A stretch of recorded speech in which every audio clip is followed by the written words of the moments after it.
Welcome into Steamroom, everybody. On today's show, we're talking the Blackhawks stretch run, the Bulls being the Bulls, of course, Cubs wrapping up Cactus League play, and we're celebrating our 10th episode.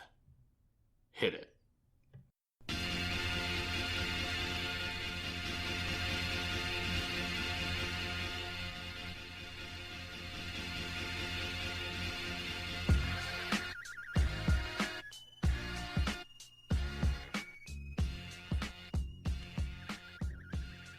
What's up, everybody? Today is March 30th, 2016, and this is the 10th episode.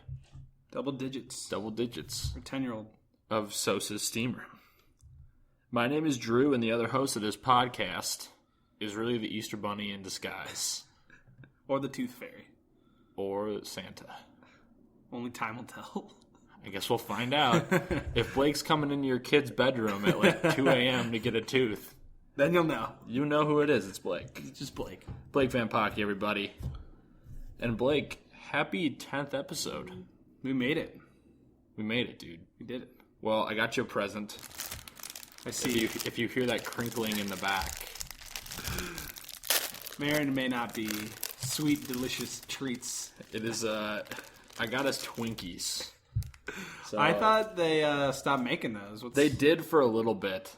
I saw like some off-brand Twinkies. And I don't have candles, so I'm going to take 2 toothpicks, and I'm just going to stick them in there. Are you going to light them on fire? There's a lighter around here somewhere. I don't know where it is. But you want me to find the lighter? No. We'll deal. We're good. I don't think we need to light them. We will deal with the Twinkie. Man, it does not want to come off of this protective... Well, thank you for the Twinkie. There's your Twinkie. Happy 10th birthday. We did it. And five episodes of Quinceañera's coming, and we're going to get tacos. I will order in tacos. I'm down for that. When's the bar mitzvah? I have no idea how old you... I think you're 16. 16? Blake's chowing down. Blake's chowing on the Twinkie right now. In the Twinkie. I haven't had one of these in so long. They're delicious. Very good. All right, man. Cheers. Twinkie cheers. All right. We actually just cheered with Twinkies. Our Twinkies touched. Oh, God. No, let's move on. I never want our Twinkies to touch again. Never again. Okay, well, welcome in, everybody. You've probably turned us off by now, but if you haven't, welcome into Sosa's Steam Room. We love email on this program, so send us an email at sosassteamroom@gmail.com if you have any questions or anything like that. We also have Twitter and Facebook accounts. Just search Sosa's Steam Room. And our website is sosassteamroom.com. And later on the week, we're going to be launching our Patreon supporters page. If you want to support us, I will be posting a link on all of our social medias, which is a good way to help us out with certain fees, domain fees, recording fees, all these fun fees that we have to pay for doing this. But it's worth it because we like you. Like you a lot. But yeah, let's just get into it, Blake. I'm still working on this Twinkie. Me too. They're delicious. They are pretty good. Do you like Ho-Hos or Twinkies better? I think I like Twinkies better, but I'm not a huge Ho-Ho guy. Have you ever had a fried Twinkie? No, but that sounds really good. Insane. You know what else is good? Final Four coming up on Saturday. Mm-hmm. We have Villanova and Oklahoma and UNC and Cuse. Your thoughts on the Final Four? Well, I mean, I think it'll be a really good Final Four. I think there's some good storylines, and I don't understand how Syracuse made it this far, but they're here, and I don't know. Yeah, I'm very surprised Cuse is here. Cuse. I picked UNC and Oklahoma in my national championship at the beginning of the bracket, so Drew gets a pat on the back. I would give you a high five, but... Anyway, I picked those two. I have a UNC-Oklahoma final. Who is your final? I had Michigan State and Kansas. Well, Blake knows nothing, everyone, so enjoy that. But yeah, I'm excited for the Final Four and what's going to happen. It's going to be a great day on Saturday evening. And we'll get into national championship talk. You have North Carolina winning? Yes. I think they are probably the favorites. I think they have the most talent out of any of the teams left. I do like Villanova and Oklahoma a lot, too. I think whoever wins that game is going to be pretty scary. I mean, you got Buddy Hield, and then on Buddy the Hield, other man. side, He's Brunson. fun to watch. I love He's really Brunson. fun to watch. My uncle coached Brunson at Where's Stevenson. Hield going in the draft? I heard like 7th or 8th probably. That's probably Not top accurate. A lot of people are like jumping the gun and being like, "Oh, put him at top 5." Mm-hmm. I'm like, just because he's having a good tournament, like he's a top 10 player for sure, but I think he goes in top 10. What are the chances of him landing with the Bullies? landing with the Bullies? I have no idea, man. Probably very slim, unless they trade up. Mm-hmm. But we'll see what happens with the Bulls moving forward here. All right, enough about the Final Four here. We're going to get into some Blackhawks talk. And the Blackhawks are in quite a predicament at this point, Blake. Yes. Had a very bad loss to the Wild last night. Swept. 3 third-period goals by the Wild, I believe. Yep. And, they're in a weird place right now. And some other news came about today. Yep. That is the Duncan Keith suspension for the stick to the face. Yes. What are your thoughts behind all that? Well, I think he's going to be gone for a while. If he's having an in-person hearing, so that right there indicates it's at least 6 games plus. Mm-hmm. And there's only 5 games left in the season, so he's definitely going to miss some playoff time. As for the hit itself, or for the slash to the face. Slash to the face. I mean, it was pretty bad, but as compared to like some of the other long-term suspensions, I don't know if it warrants that. I mean, just looking at it from my perspective, I don't know if it's that much worse than some of the other stuff. Like Weidman got his knocked down to 10 games, and he had a linesman. Yeah. So I think initially it'll be like 10 games, and I think they'll fight it. Knock it down like knock 5 it down or to something, yeah. I think it could definitely affect home ice for the Hawks. Yes. That's a big thing at this point. And so that's... Worst timing. Yes. The literally worst the timing. worst timing. Like, so, Duncan, we're wishing you luck throughout this process, but it's not looking good, pal. I talked to people about this last night. He is secretly one of the dirtiest players in the NHL. I believe that. He is not afraid to take kind of a cheap shot, especially with his stick. Yeah. As we've seen before. And, a lot of Blackhawks fans probably are defending him at this point and being like, oh my gosh, like doesn't deserve that suspension at all. Yeah. The casual fan, I'd probably say. Yeah. But I think you gotta keep an eye out. Like you have to judge your own team's players the same as you judge everyone else. Yeah, definitely. Duncan's definitely had some questionable hits, questionable activities. He's not afraid to take a cheap shot at Not at all. Not at all. So we'll see what that comes down to. There's an in-person hearing coming up. So, and Marcus Kruger came back over the weekend. Mm-hmm. He's been great so far. He's been really good. He doesn't have a point or anything, but that's not his game. I believe his defense was missed on the penalty kill for sure. Yeah. And that's just adding more forward depth. So I'm happy Krugs is back here. Yeah, he's doing a lot of things that they kind of struggled with over the past month or so.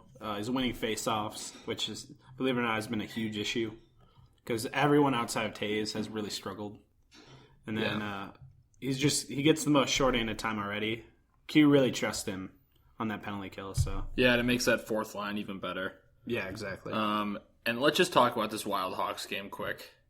Yeah. I was in class kind of watching along.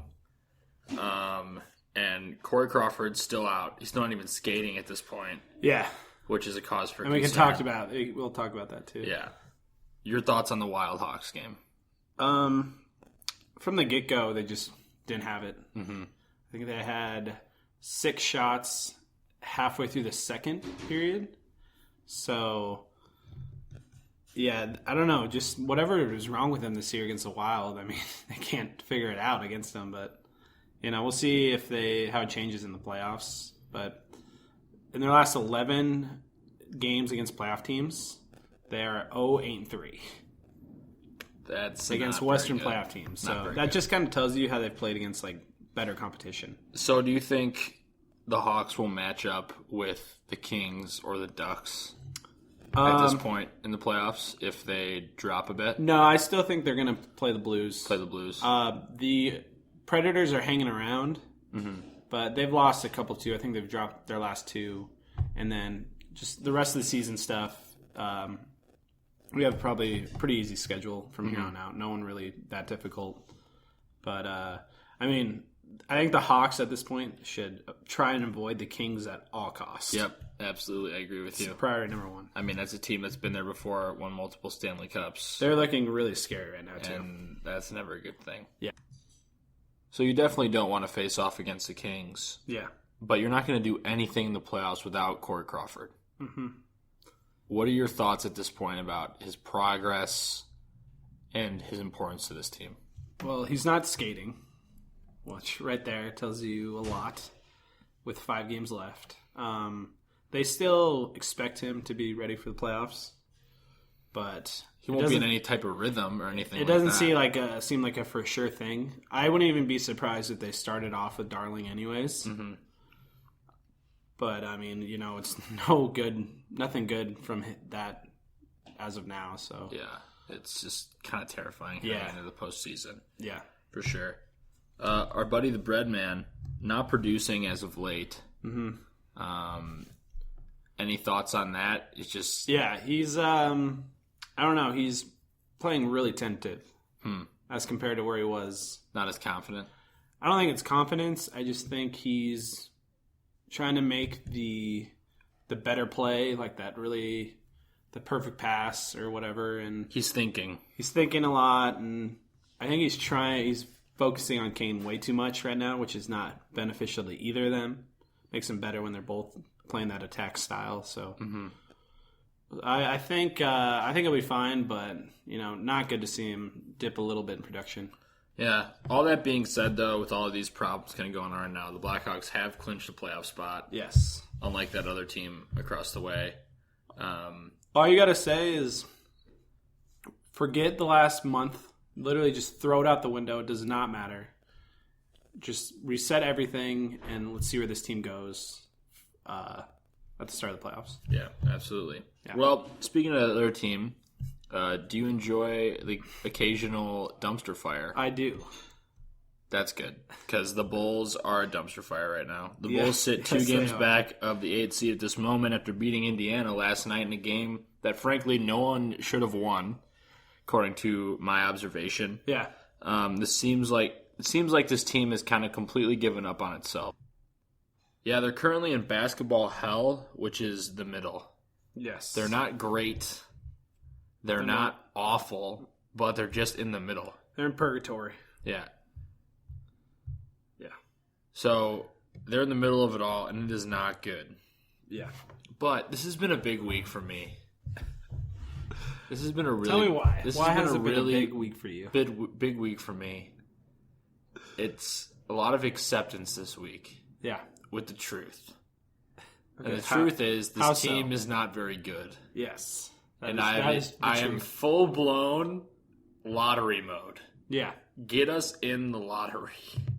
I'm ready for it. I'm actually excited.